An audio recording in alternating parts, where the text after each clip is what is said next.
Podcast time.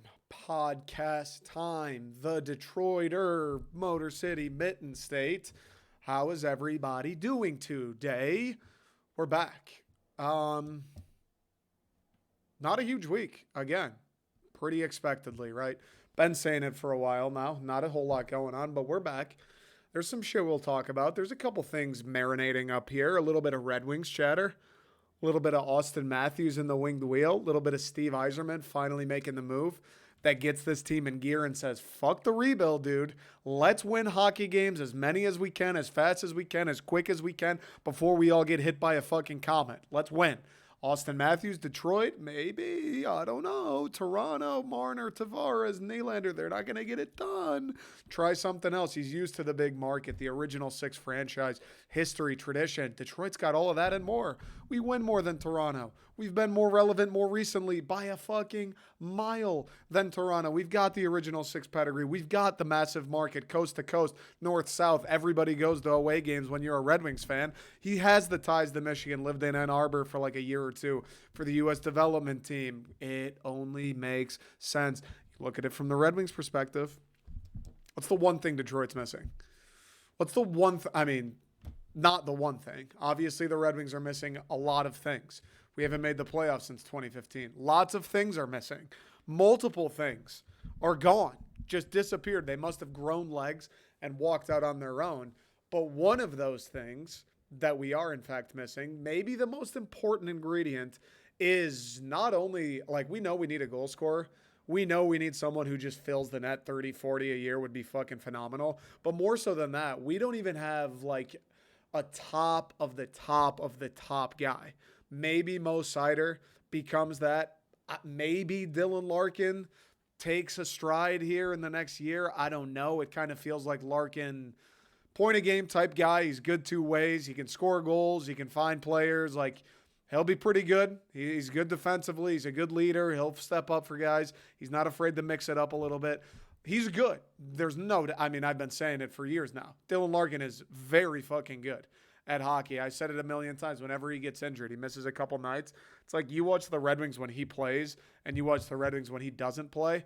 It's a miracle. It's a miracle we're even allowed in the rink when he's not in the lineup, to be honest with you.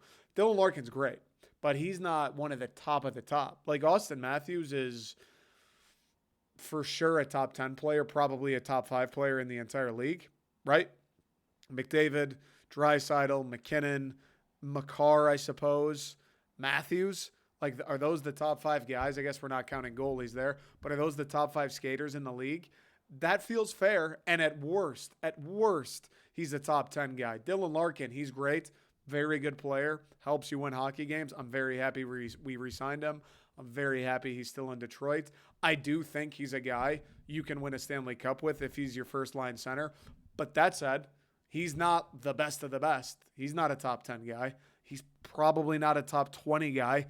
I don't know. Maybe he's a top 30 guy, something like that. But we are missing that elite talent. We are missing that high-end superstar. Like, we're in a fucking jam. We got one guy who's better than everybody on your team. We're missing that guy. Maybe Mo Sider becomes that eventually. Who knows? Lucas Raymond, we're in a little bit of an in-between stage with him, but maybe he becomes that someday. Maybe some of the Elmer Soderblom or some dude we're not even thinking about. Someone who doesn't have the hype. Someone who wasn't a first-round pick. Maybe they become that guy. Maybe it's another Sergei Fedorov, Nick Lidstrom type deal. Random dude sprouts up. One of the best in the franchise's history. Hopefully. I hope we've got like 5 of those guys lined up. I mean, that's what made the Red Wings of the 90s, 2000s, and 2010s so great, is you're getting Henrik Zetterberg, Pavel Datsyuk, Fedorov, all these guys after the first, second, third round, and they become Hall of Famers. So ideally, we've got a couple of those guys in the system, and we just don't know it yet. But that's a tough bet to make, I would say. That's a real tough gamble to make. Hey, we're not going to go get Auston Matthews. Hear me out. Because this dude we took 3 years ago, 122nd overall, we think he's going to be generational. That's a tough bet to make. Auston Matthews, you know that guy's a fucking stud. And say what you want about Toronto and coming up short. And they got a great regular season game, but it doesn't transfer to the playoffs. Yeah, they play a little soft. Whatever you want to say. Unequivocally, Auston Matthews, one of the best players in the league. Unequivocally, one of, if not, the best goal scorer outside of maybe McDavid, Draisaitl in the entire league. Unequivocally, nothing you can say will deny that. Will make any team in the National Hockey League instantly way better. Also a fact. Like, all of those things are true. You know what he is. Yes, he's going to make a fucking dick ton of money. Yes, if you're going to trade for him before he becomes a UFA next summer, it's going to cost a pretty penny. But you know exactly what he is. You know he's the top of the top. Some of the guys that we're counting on, forget the afterthoughts. Like, forget the deeper prospects in the Red Wings prospect pool. Some of these guys at the top of the list that we're more so counting, where it's not even... Hopefully this guy, this guy better become something. The Lucas Raymonds of the world, we don't really know what he is. Red Wings fans, we don't totally know what Lucas Raymond is. Jonathan Berggren, yep, he was pretty solid this year. Had a nice rookie showing. Wasn't playing on the first or second line, but he produced a little bit, scored some goals. You watch those games, he made a couple nice plays. He looked pretty good for a guy in his first stint in the NHL. But again, it's his first year. He didn't light it up or anything. We don't know exactly what he is. Simon Edvinsson, he came up. He played a few games. He looked pretty good. He looks physical. He can skate for a guy who's 7'10" or whatever he is. He didn't necessarily light it up. It's not like we went on this fucking hot streak as soon as Simon Edvinsson joined the lineup. We don't really know what he is either. You look, Marco Kasper, he played 2 games. He played 2 fucking games. What was it? A game or 2, and then he broke his knee, or the doctors found out that he had broken his knee, and we're like, what the fuck is your problem, Marco? We're out of the playoffs, dude. You're the first-round pick last year. You're playing on a dead knee? What the fuck is your deal, Marco? They got him out of there. We don't know. We don't have a clue what he is. He's another guy. We're kind of not counting on him to be at least something. Maybe not a generational, not a point-a-game guy, but we're counting on Marco Kasper 5 years from now to be contributing 82 times a year for the Detroit Red Wings, and hopefully contributing enough in which, that kind of takes us somewhere at least to the playoffs. Hopefully at that point is winning a series or 2. We don't know what we have with pretty much anybody not named Dylan Larkin or Moritz Seider. And even Mo Seider, I hate to say this. But Red Wings fans, is it fair to say Mo took maybe a little bit of a step back? Or maybe not a step back, but didn't really take that much of a step forward this year? And you can say whatever you want. He was paired with Sherratt, and that guy stinks. The defense stinks. The goaltending was bad. Like, fine. Well, I get it. I watched the Red Wings, I don't know, probably 50 times this year. I get it. They weren't a good team. I understand. I know Mo Seider isn't responsible for every single goal he's on the ice for. But I think it is fair to say, if you're an Red Wings colored glasses aside, was Mo Seider, did he really take that step that we expected him to? I know Lucas Raymond didn't. I know for a fact Lucas Raymond didn't get to the next level we thought he would. Mo Seider, I don't think he did either. Maybe you could say, all right, he was pretty much the same guy this year as he was the previous year. 42 points in 82 games. As a rookie, he had 50 points in 82 games. He was a -11 this year, -9 as a rookie. The plus-minus, pretty similar. 8 fewer points, though, as a sophomore. And again, say what you want about the team. The team was better. This year's team finished with more points than last year's. The team was better, so you can't, no matter what you want to say, oh, you had to play with this guy, or the goaltending was this. Whatever you want to say, the team objectively, factually was better. And Mo Seider, now, I'm not saying get rid of Seider. I'm not saying he's a lost cause. I'm not saying he won't be great. I still think, what is he, 22, 21 years old? He was 21 this year. That's fucking crazy. He's got plenty of time to become a Hall of Famer. He's got plenty of time to become the Victor Hedman of Steve Yzerman's Detroit Red Wing rebuild. But the point I'm trying to make is even a guy like that, where after last year, 50 points in 82 games as a rookie defenseman, he's murdering people, reverse checking people, -9 on a dog water team, running the power play from the point. All of these things Mo did last year, and we were kind of looking around Red Wings fans. It was like, Andy won the Calder. We're like, this guy's fucking going to be incredible. Like, this guy's going to be a lock. One of the best defensemen in the league 2, 3, 4 years from now. The sooner the better. Lock. Then this year comes around, he's similar. Point numbers aren't as good. Plus minus, not as good. And it's like, okay, we're not crucifying him. We're not saying he lost it, but I'm looking at the hockey reference right now. The numbers are the numbers. He didn't do what we thought he would do, right? You look at Lucas Raymond. As a rookie, 82 games played, 57 points for Lucas Raymond. That's pretty fucking good. It makes Mo Seider look even better. 50 points in 82 as a defenseman. Raymond, 57 and 82 as a left winger, playing a lot with Tyler Bertuzzi and Dylan Larkin his rookie year. And then he comes into this year, 74 games played, 45 points. Fewer games played, 12 fewer points. The plus minus, he was 15 better this past year. But still, Lucas Raymond, I don't know if he got worse. I don't know if you can unequivocally say that. But I think it's fair to say he didn't get a whole lot better either. Like both of those guys, after their rookie years, we kind of looked at him and went, okay, well, not only do we have one bona fide player here, we got two guys who are not just going to be good. We got two guys who seem like they're going to be great. Mo Seider's 20 his rookie year, 21 this past year. I think Lucas Raymond was 19 his rookie year and then 20 this past year. We got a couple guys who can't even buy beer legally, and they look pretty fucking good. We were all confident we've got something. Like, we've got big-time players.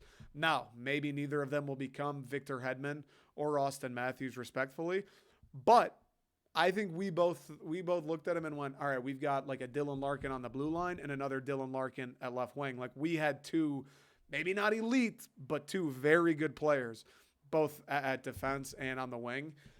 And then this year happens.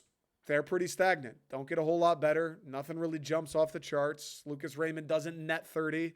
Mo Seider doesn't do anything more, right? Pretty similar. And again, the team around them's better. The team finished better this past year than they did the previous year. The team, you watch the games, forget the standings. You watch the games. The team was more competitive this year than it was last year. And it's like, all right, who knows? Who knows? Year 3, maybe it's a sophomore slump. Maybe teams adjusted to these two guys. Maybe they got a little too much pressure put on them. Whatever the case is, maybe in year 3, Mo Seider goes crazy. He's got 60 points in 82. He's a plus 10. He's unbelievable. He's laying people out. He's running the power play, so on and so forth. Maybe Lucas Raymond finds his stride. He finishes everything. He's got 30 goals, 35 assists, 65-point player. He's tearing it up. Our first line can't be stopped. The power play is disgusting. The Red Wings are even better. Maybe year 3 for these guys, that's when they take the step. I certainly hope it is. But as it stands right now, I'm talking, it's May 23rd, 2023. We're talking about the idea of Auston Matthews in Detroit. We're talking about Lucas Raymond, Mo Seider, easily our two most prized possessions as far as prospects go, despite them being on the big club the last 2 years. Like, we think we've got something in both of those guys, and we still don't really know. We're still, like, we got pretty good players, no doubt. 45 points in 74 games for Lucas Raymond. Like, that'll help NHL teams win. 42 points in 82 for the defenseman Mo Seider. That'll help teams win. Like, I'm not saying these guys were no good. I'm not saying these guys didn't do much this year. These guys are still solid players. But a year ago, like, these two crown jewels, we thought we had, like, bona fide, I think, studs, is fair to say. And I'm not saying that isn't the case. What I am saying, though, is I don't know if we know exactly. I don't know if Steve knows. I don't know if we know. I wouldn't give up Seider in any sort of deal unless it's straight up for Connor McDavid or Nathan McKinnon or a guy like Matthews or whoever. But the point is, those guys are the top of the top, and then we've got Edvinsson, and then we got Berggren, and then we've got a Sebastian Cossa, and then we've got a William Wallinder, and then we've got an Elmer Soderblom, and did I say Berggren? Like, and then we've got all these other guys who even still we kind of sit here and go, I think they'll be all right. I think those guys will be okay. I think they're going to help us win. I don't know if we look at Jonathan Berggren and say this dude's going to be a stud, but I think based on this rookie year, we look at him and go, he's going to help us win hockey games pretty soon. He's going to be a good NHL player pretty soon. Rookie year, 67 games played, 28 points, minus 14 for Berggren. Not exactly lighting it up, but not terrible. And again, like I said, you watch the games, he makes shit happen. He's pretty nifty with the puck. He's a good playmaker. He knows where people are. He knows how to move the puck, et cetera, et cetera, et cetera. I say all of that to say, if you can get Auston Matthews, you get Auston Matthews. If they want Simon Edmondson and they want Jonathan Berggren and they want 3 first-round picks, you fucking send it to them with an edible arrangement. You do it now. You hit the button this instant. You send that trade. If they want Lucas Raymond and 3 first-round picks, you do it this instant. You do it right now. If they want pretty much any assortment of prospects and picks that amount to the value of 4 or 5 first-round picks, and there's nobody named Dylan Larkin or Mo Sider involved in the trade, you do it now for Auston Matthews. We have very few, maybe 2 guys who we know are top, very good fucking hockey players. Moritz Sider, Dylan Larkin, and we're still Mo. It's like, we think so, but we're not totally sure based on this last year. Lucas Raymond, we think so. We're not totally sure. You know Auston Matthews is elite. Dude, not good, not great, elite. One of the best 5 players probably in the entire NHL, certainly top 10. Elite. We know he's the exact type of guy we're missing. Not only extremely high end, but what makes him extremely high end. Fills it up, dude. 40 goals this year, 85 points in 74. 60 goals the year before, 41 before that, 47 before. The guy scores. The guy scores goals. The thing Detroit has missed since Pavel Datsyuk, since Henrik Zetterberg, since Johan Franzen, the thing we've missed the last fucking decade is a guy who puts the puck in the net at an absurd rate. That's what Auston Matthews does. Now, would it translate 1-for-1 to Detroit? I don't know, because granted, I like Lucas Raymond. Granted, if we got to keep all these guys, I like Dylan Larkin. I like Mo Sider. It's not Mitch Marner. It's not William Nylander. It's not John Tavares. The level around him of player would probably drop just a little bit, but you still got to go. You still got to do it, because at some point, dude, even if we just ignore Auston Matthews, even if Steve can't stand the way Toronto plays in the playoff, even if Steve hates, he scores goals, he does it great in the regular season, and then the playoffs come and they don't show up and it doesn't matter. Even if Steve hates that, at some point, Steve Yzerman is going to need to go get a superstar. At some point, he's going to need to make a splash move, whether it's free agency, whether it's making a trade, whatever it is. At some point, it's going to need to be done. You didn't get Connor Bedard this past year. If this thing, it's similar to the fucking Pistons, dude. It's similar to the Lions. I think it's similar to what's happening with the Tigers now. If this thing hopefully starts to turn the way that it should, some of these young guys that we just mentioned actually do become decent hockey players like we think they will. We're not going to be taking, or we're not going to have a chance to take the next generational prospect. We're not going to get the next Connor McDavid or Connor Bedard or Auston Matthews or Nathan McKinnon. We're not going to be picking 1-1 for a while, assuming things go according to plan. You're going to need to go make something happen with the resources you already have. We've been hoarding picks for years. We've been stockpiling prospects for years. We've got plenty. Odds are, between all the Edvinsson, Berggren, fucking Soderblom, Wallander, Johansson, all these dudes in Sweden, Grand Rapids that played in Detroit this year, odds are not all these people are going to become stud fucking top 2 line hockey players. Odds are. Odds are none of them are going to become Auston Matthews. Odds are. At some point, you got to make lemons out of lemonade, dude. At some point, if you've got 8 guys in the top 100 prospects, maybe you can part ways with 2 or 3 of them to go get an Auston Matthews. At some point, you need to convert prospect into like elite value today. Not into more picks, because that's what we've done a lot of. Kronik, Sia, more picks, which is fine. It made sense to sell. We weren't going anywhere. We definitely weren't winning anything. Fine, sell them, take a pick, let's move on. He's been doing that the last 3-4 years at the deadline, at the draft, you name it. We're taking picks. You're getting a guy. Those picks, if you can weaponize picks and turn it into a real person, turn it into a guy who has stats, who has numbers, who has history, a guy like Auston Matthews, you just have to. If Toronto, the price would be fucking bananas, dude. It'd be sickening. Whatever Toronto would ask would be gross. Legit, I'd probably throw up. It'd be gross. But this is kind of assuming we're in a world where Auston Matthews is maybe looking around. He's been in Toronto for what, like 6 years now?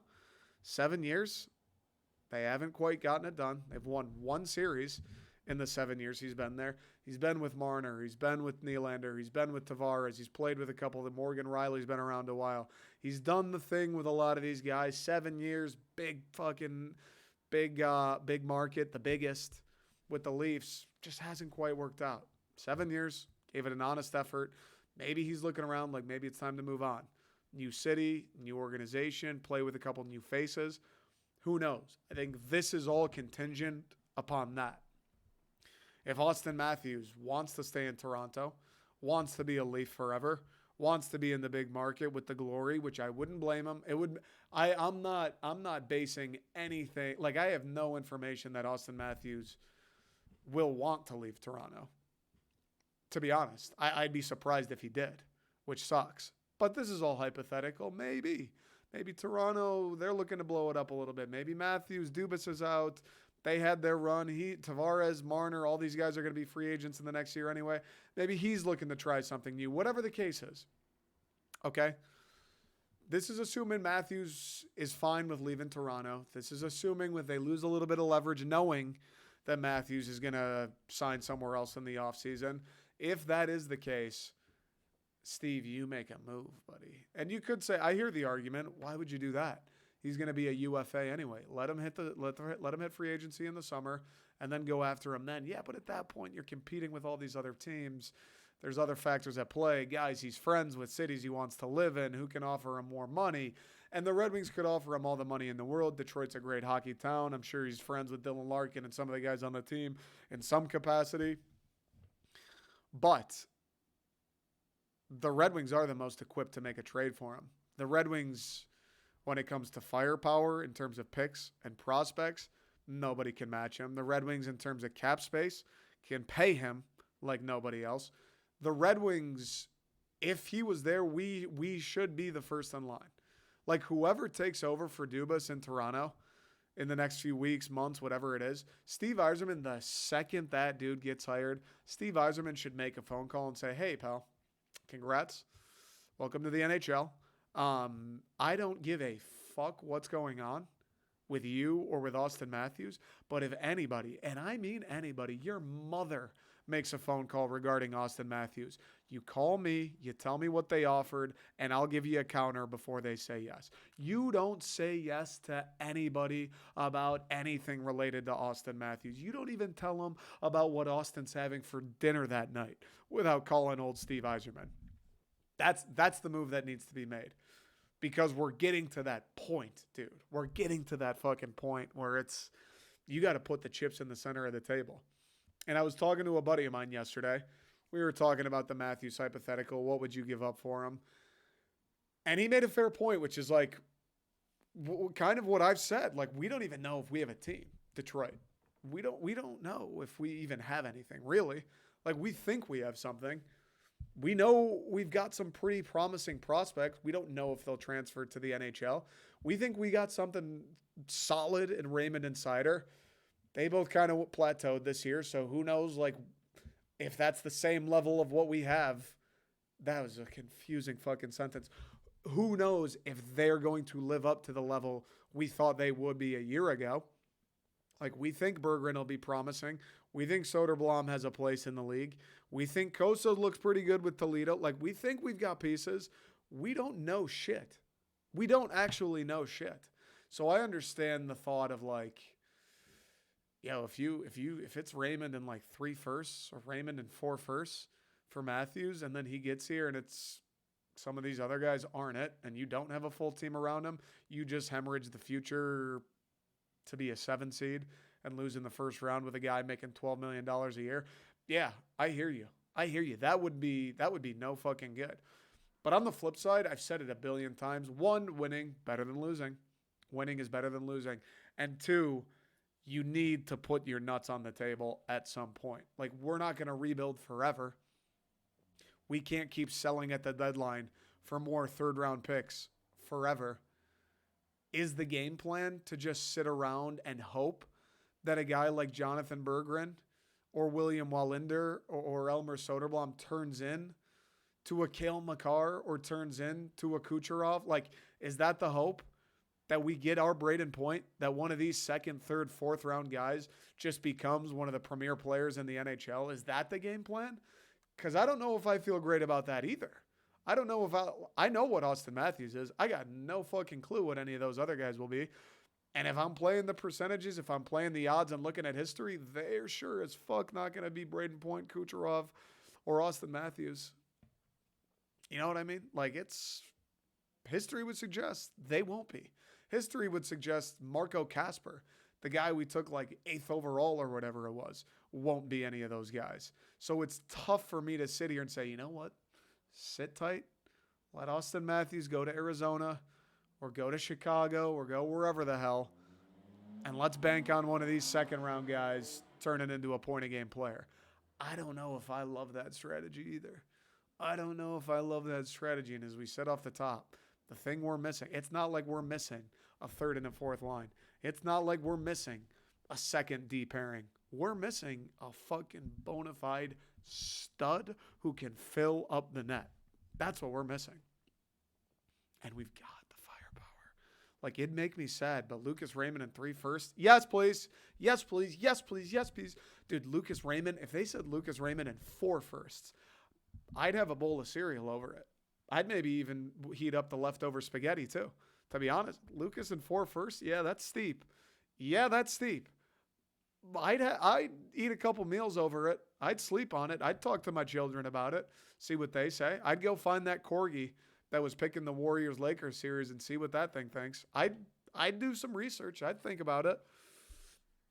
If they said Edvinsson and Berggren in 3 firsts, yep, I'm doing that today. Today, if they said those 2 guys and Wallinder in 2 firsts, yep, I'm doing that today. Like, if they want a mix and match of prospects and picks, yup, dude, I'm doing it now. I'm fucking driving to Toronto, and I'm bringing Edvinsson, I'm bringing the prospects, and I'll bring the picks with me. They'll be in the trunk. I'm going to hand deliver them to Toronto. I'll do it. Any of those opportunities, yes. You eliminate the risk of somebody else swooping in. You eliminate him spending a couple weekends in Chicago over the summer while he's deciding. You eliminate him flying down to Miami and seeing what it'd be like to live there and play with a Matthew Tkachuk and a Barkov. Now, I don't know if they could afford him, but hypothetically, you eliminate him getting a chance to see any other city that may or may not be more fun or have more to offer than Detroit. You eliminate the chance of him hanging out around any other teams that may or may not have more to offer than Dylan Larkin and Moritz Seider. I would assume he'd like to play in Detroit. Like I said, he's got some ties here, living in Ann Arbor for a couple years. Original 6, still a big fucking franchise, a big brand, much like Toronto. He's still going to be on ESPN however many nights. He's still going to be in the news once they start winning games.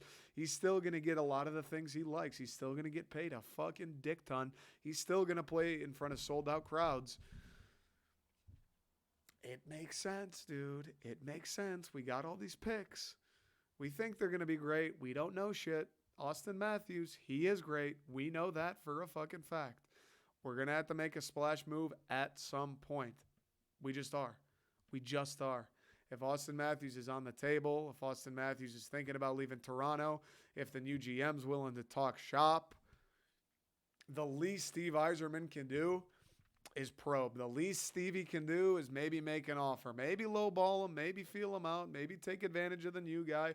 Whatever the case is, the least he can do is make a couple phone calls. Auston Matthews, guys like that don't become available every day. We need something like it. We need something like it. This thing's got to get over the hump at some point. This past year was like, all right, we're starting to enter that window where I know we're still young. I know we're still waiting for a lot of these guys in Grand Rapids or in Sweden to kind of come along. But we're starting to get to the point, like this year even more than last, where it's like, let's fucking win at some point, Steve. Like, we talk about how great of a GM he is, the fleecings, the drafting, all these picks. At some point, I don't care how many first-round picks you have. I care about the win column. Auston Matthews helps you with that more than a first-round pick in 2025. That's a fact. So we'll see. All right, let's take a quick break. Um, the Michigan thing. They hired the Schembechler kid. I don't know. Maybe some MSU, maybe some Pistons. Quick break. We'll keep chatting. Alrighty. I guess. It's nothing really Pistons related. Because it's the playoffs and the good teams are playing. So it's nothing really to talk about with the Pistons because again, it is the playoffs. So you have to be good. For the playoffs, you have to be a good team. So there's not really anything to talk about with the Pistons. But my fucking dog, my Serbian brother in arms, Nikola Jokic just dismantled LeBron James, Anthony Davis, and the Jesus Christ, and the Los Angeles Lakers in 4 games. Don't even know if Nikola broke a sweat despite being 400 pounds. Pretty incredible stuff. Potentially more incredible than winning the series in 4. That guy, dude, I don't get it. I don't really get anything about it. I do get it because he's Serbian. So right off the rip, it's like, all right, that I guess does cover it. That does cover and answer every question I'm about to ask. But a few things. One, I've seen him run and I've seen him jump. But what? You know what I mean? How does he ever get open? How does he ever get to the rim? How does he ever get a rebound? How does he ever block a shot? I've seen him run and I've seen him jump. Don't get that. Those fadeaways where he just like kangaroo hops backwards and he shoots a fucking rainbow and it touches Magic's jersey in the rafter and goes down and in. How does that work? Steph Curry can't even do that shit. Don't understand. Also, he's again, like not in shape, right? Like he's not in shape, I don't think. Yet he plays 40 minutes running back and forth, scoring, rebounding, getting to the hoop. Don't get that. But then it's like he's Serbian. So it all makes sense. But goddamn, dude, he's unbelievable. And the last thing, the 46th pick. The 46th pick. And he's the best player in the NBA. Again, for the 3rd year. The Denver Nuggets got a fucking big man from Serbia with the 46th pick. The 46th pick. Do you know how little their front office cared about him the day they chose him? Do you know how the fan base, you could be the biggest, most diehard Denver Nuggets guy. The day Nikola Jokic gets drafted, you go, oh, we got this dude from Serbia. Cool. I'm never going to think about him again. You close Twitter for the night, you go to sleep, and you're like, damn, that's cool. We got this guy in the 1st round. That's it. Good draft. That's it. Forget the 2nd round. Serbian dude. Forget. You forgot you ever even read the word Serbia. You forgot you ever even saw the name Nikola Jokic. If you're the biggest, most hardcore Denver Nuggets fan on earth the night they drafted him. And this guy's the best player in the NBA for what should have been 3 years straight. Should have won the MVP again this year. Photo fatigue. Spread it around. I get it. Otherwise, LeBron would have 20. I understand. 3 years in a row, he's the best player. And he's a big man from Serbia. And there's that picture of him where it looks like all he ever ate were Chevops and Palachinka. Serbian foods, if you know, you know. What? That doesn't happen in the NBA. That doesn't happen in the NBA. That shit happens in hockey. That shit happens in baseball. That shit will happen in football. Like the late round undrafted guy makes a name for himself. That shit doesn't happen in the NBA. And it certainly doesn't happen to the level of Nikola Jokic. It'll happen like Scottie Pippen. Scottie Pippen comes along, great player. Is he a top 10 guy in the league? Maybe. I don't know or care enough about the NBA to argue that. Draymond Green, was it Mr. Forgettable or whatever, the last pick in the draft? Good player, has won rings with Golden State. I don't think he's been like a top 30 or 40 or 50 guy in the league the entire time he's been there. He sure as fuck hasn't been the best. Nikola Jokic, you get a guy, all right, I get it if he's like a great 6th man. I get it if he's giving you 20 points a game. I get it like he's doing some good stuff, right? I get that those guys will come along. You got a dude with 46 from Serbia who looks like that and runs like that and jumps like that. And he's been the best player in the NBA for 3 years in a row. He puts up stat lines that you couldn't pull off in 2K on rookie mode. Think about that. There are Twitch streamers out there right now who today's fucking episode is Nikola Jokic Game 4 against the Lakers challenge. That's what they're trying to do today. And it takes them like 6 hours of streaming to do it once. And it's on rookie.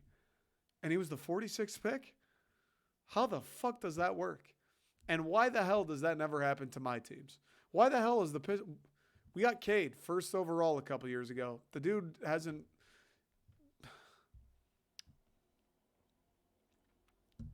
Right? First overall, he was the guy. He's the franchise. He's going to change. He's the new face of the Pistons. Things are going to change now that we have a little old guy named Cade Cunningham here. The culture just switched up on the NBA. The Pistons are no walk in the park anymore. What did he do? Like 13 games this year, and then he was out for the year? Yeah, I know I think he averaged like 21, 6 rebounds and 6 assists. Pretty fucking good. I'll take that for a second-year guy, 20-year-old, whatever he is, who's playing on a bum shin. I will take that. There's no doubt. That ain't Nikola Jokic, though. That ain't Nikola Jokic, dude. 46th overall, and he's been the best player in the NBA the last 3 years. What's good, dude? What the fuck is good? We can't even get a guy in the second round who's like the 8th man. We can't even pull that off. You know what I mean? Like, we can't even get a guy who hits 2 threes a game and forces a turnover with a second round pick. We can't even get that with half of our first round picks, let alone a second round pick. And Denver's just going out and getting one of the best big men of all time already. And what is he, 28 years old? One of the best big men of all time. He's 28.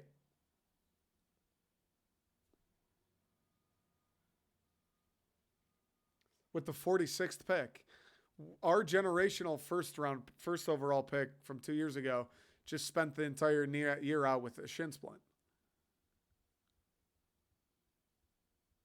That's kind of a bummer. No, and I'm happy. Look, Jokic is my guy. Serb, obviously. I've said it before. I'll say it again. I'll say it till the cows come home. He's my guy. I'm happy for Denver. I'm happy for him. He's fucking unreal to watch, dude.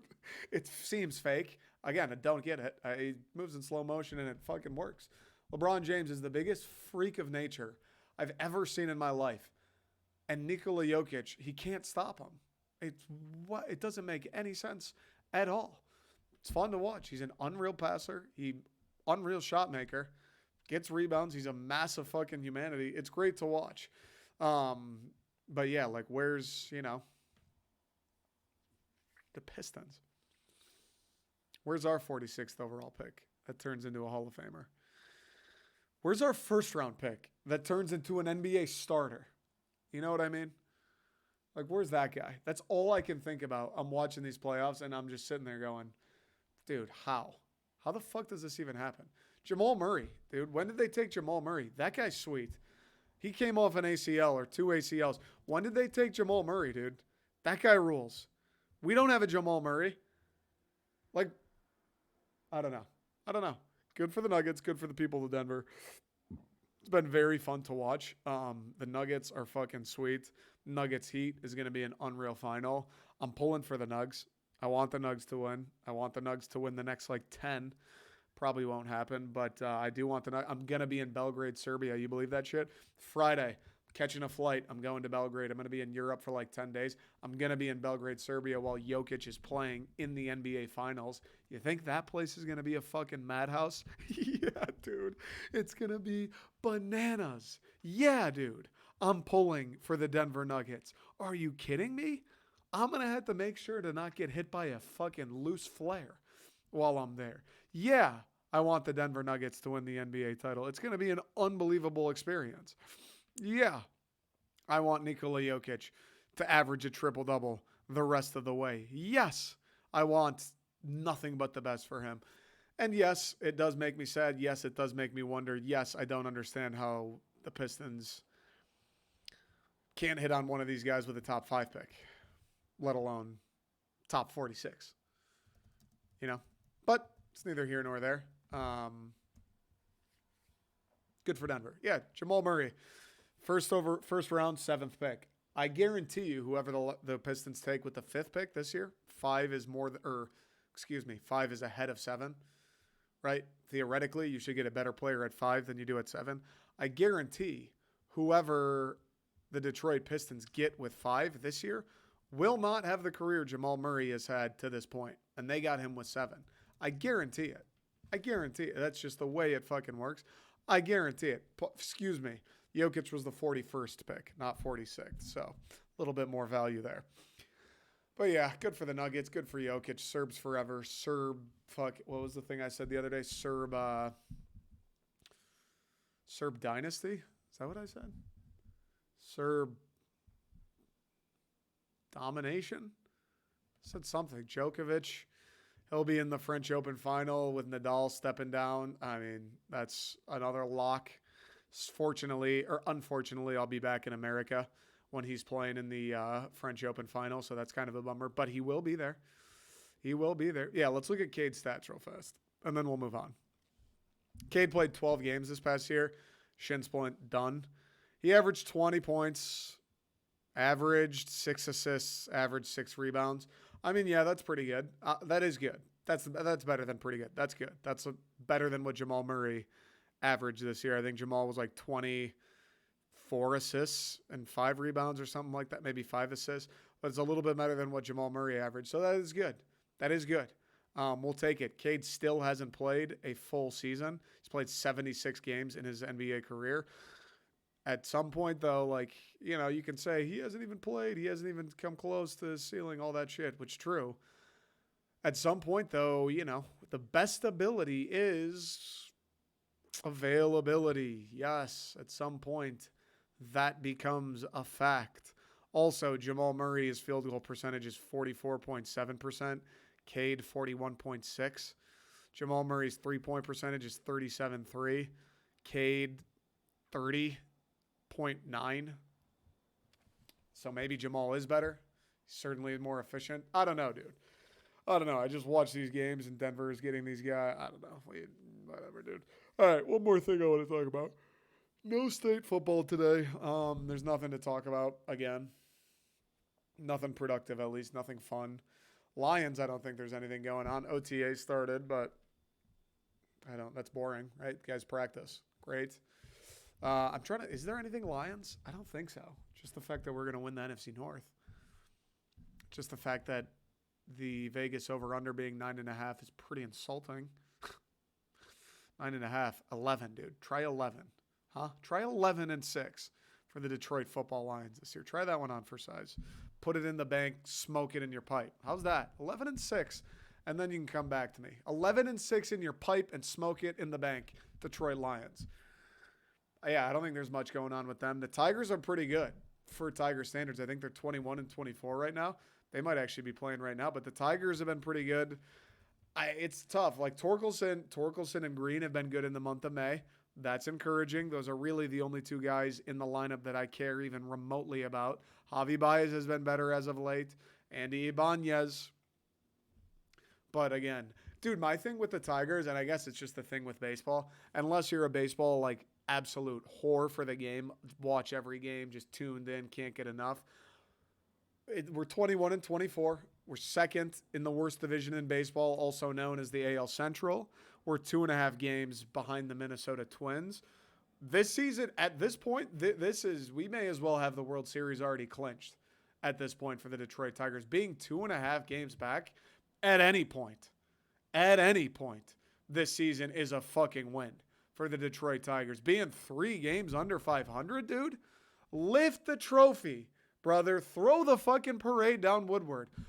3 games under 500, this Detroit Tigers team, that's a World Series. No Skubal, no Mize. I don't know. No Manning. I don't know if any of them are going to play ever again. I don't know if any of them are going to play this year. It'd be cool if they joined the fray and we won even more games. We got even better.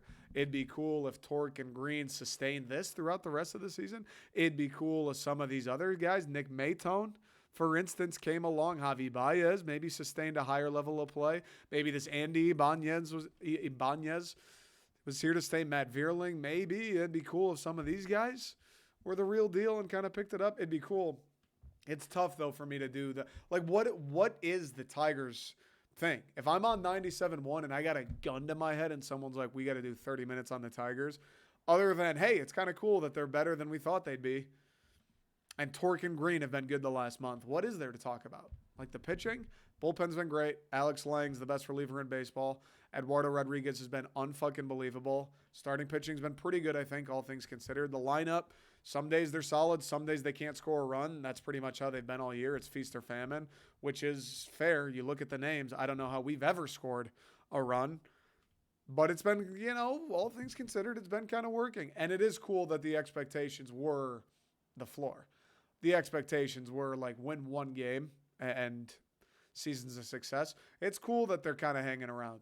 It's cool that they're 2.5 back. What would be really cool, what's really going to get the blood pumping for me is when August rolls around, dude. When September comes around and we're still 2.5 games back. Like, it's tough. It's like the recruiting we've seen with MSU. It's tough for me to get too fired up. Like, when I know who plays for the Detroit Tigers, I get it. The AL Central is brutal. And I know the hardest part of our schedule, I believe, is over with. I believe the beginning of the year, like these first 50 games, was kind of the biggest gauntlet for the Tigers. I know. But I know, these guys, I've seen the lineup. I know who the Detroit Tigers employ. It's fucking May still. It's tough for me to go, hey, let's get excited. Let's talk about the Tigers. Let's get fired up. Let's throw a parade. We got a lot of baseball left. Like, we are still going to hit that point where these guys lose 8 games in a row. Like, we've still got some fucking valleys ahead of us. And we probably got some highs. We probably got an 8-game win streak. We probably got an inexplicable run where we're beating good teams and scoring runs and keeping people off the board. That probably exists too. But with baseball, with the Tigers, they play 162. The lineup, I know what they should be. We all do. There's a reason the expectation was fucking trash coming into this year. Wake me up in August, dude. Wake me up when September ends. And then we'll talk. We're still 2.5 games back from Minnesota for a division lead, for a playoff berth in the month of August. Then we'll start to lock in. Then we'll start talking Tigers baseball. Then we'll start paying attention. But until then, it's May. It's cool that they're hanging around. It's cool that they're, if you love the Tigers, it's cool that you can turn them on and they win almost half the time. It's cool that the young guys are playing well. It's cool that we've got a couple good pitchers. There's some redeeming qualities to this team, which is nice. It's a good change of pace. And I guess credit to Scott Harris and credit to guys on the team. They deserve that at least. I will give them that. And then the last thing today, dude, the Michigan hiring that Shemy Schembechler guy. Couple things. First things first. Who the fuck names their kid Shemy Schembechler? Shemy is short for Schembechler? You name the guy Shemy Schembechler? Are you fucking nuts? Of all the things Bo did, that might be the most disgusting. You named your kid Shemy Schembechler, dude? What the fuck is wrong with you? But apparently he gets hired. The guy's got racist tweets. MSU Twitter, other people on Twitter cause a stink about it. 4 days later, he gets fired. And now Michigan people are backtracking oh, they did the right thing, whatever, dude. I don't want to get super oh, how dare Michigan. Oh, I'm on the high horse. Oh, moral high ground. Oh, my God, only at Michigan. Look, Michigan State, Ohio State, Penn State. Every fucking program in America that cares halfway about winning football games have all done some messed up shit, dude. They've all done some things that are a little bit questionable. They've all kept a couple facts to themselves that probably should have been shared with authorities. They've all helped out a couple running backs or defensive ends or whoever that they needed to get to the QB that Saturday when they were doing some things that may or may not have fallen under the category of illegal. They've all done it. They will all continue to do it. It is what it is. Now, I'm not saying, hey, Michigan, it's all right. That guy's clearly a scumbag. Fucking good job hiring him. Obviously not. It's embarrassing for Michigan. How the fuck?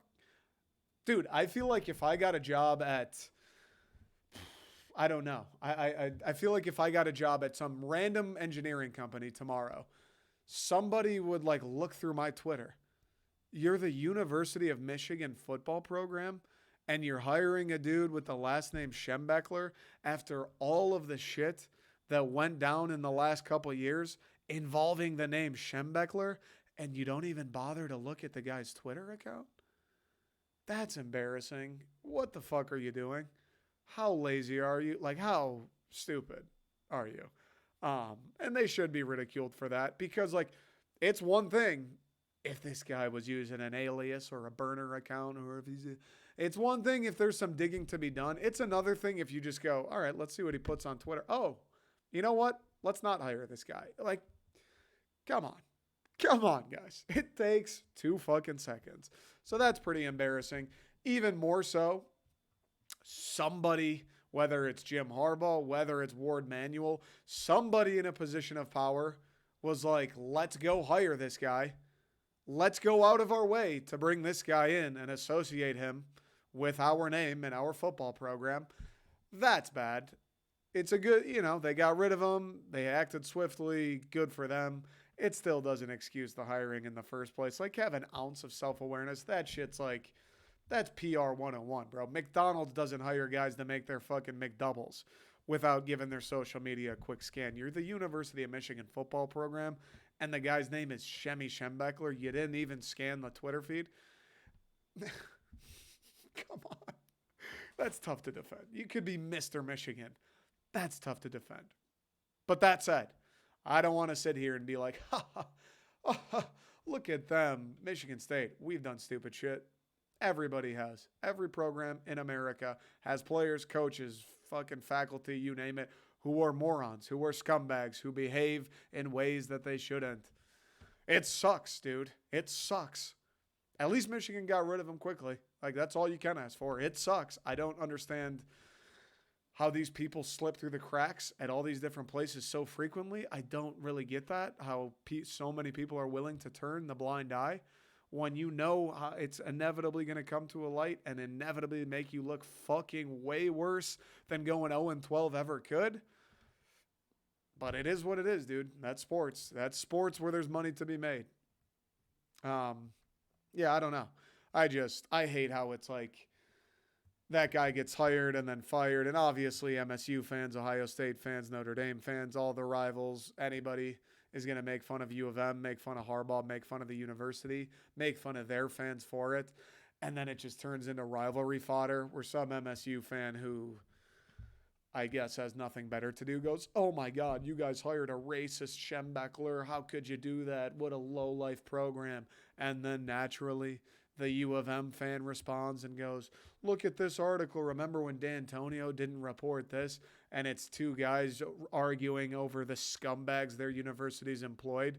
Like one of their programs has never done something similar, and the other program will never do something similar again, when they both fucking know they both have and will do it again because it's Division I football and they're playing for tens of millions of dollars and it's just the way the fucking world works. I don't like seeing that. Like, shut up. You shut up. You shut up. You're both wrong. Both your programs are scum. Everybody's program who tries to win is scum. It is what it is, dude. Kirby Smart, 2 guys got killed. Or the trainer and the player got killed. And it was like, well, that's too bad. Moved on. Good job winning the second natty. Like, shit happens everywhere, dude. Everywhere. So, I don't know. I just hate the, like... I don't know, dude. The rivalry chatter is annoying all the time anyways. Like, how I don't give a fuck about what Michigan it's May 23rd. I don't give a fuck about what Michigan football's doing today. But I get it. It's going to happen. It's part of it. But the rivalry chatter where it's like Nasser versus Schembechler versus D'Antonio covered this up versus you still have the statue. It's like, you guys are spending your Wednesday arguing over whose school is more scumbag? Look, we both have had scumbag people and moments. Shut the fuck up. Is what it is. All right. Anyways, that's all I got. This is going to be the last episode I do until I get back. Next week, I'm going to be in Europe. I'm not going to record while I'm in Europe because I don't anticipate. Well, even if shit did happen, I wouldn't record while I'm there. But nothing's going to happen before I leave, which is Friday. So this will be the episode. This will come out Wednesday, May 24th. The following week, I probably won't put anything out. I mean, there's nothing going on, dude. It's the fucking Tigers. There's nothing going on. And then once I get back, I'll come back on this feed and yada, yada, yada. That said, I am going to put out some stuff on the Have Fun Club feed on the YouTube channel. Follow along there. Everything goes there, whether it's just the jokes, the Detroiter podcasts, everything I ever make or do will be on the YouTube.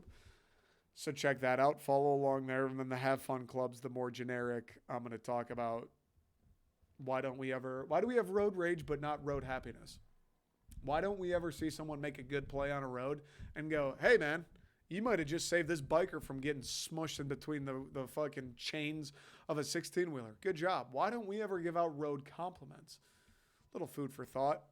That's what the Have Fun Club feed's going to be more of. Just random stuff. So make sure you follow that along. I think I am going to try and record at least one of those, maybe two, for next week while I'm gone and upload those. All right. Anyways, that's all I got. Appreciate everybody who follows along, listens, supports, all that good stuff. Hope you have a great week, great weekend. Catch you guys next time.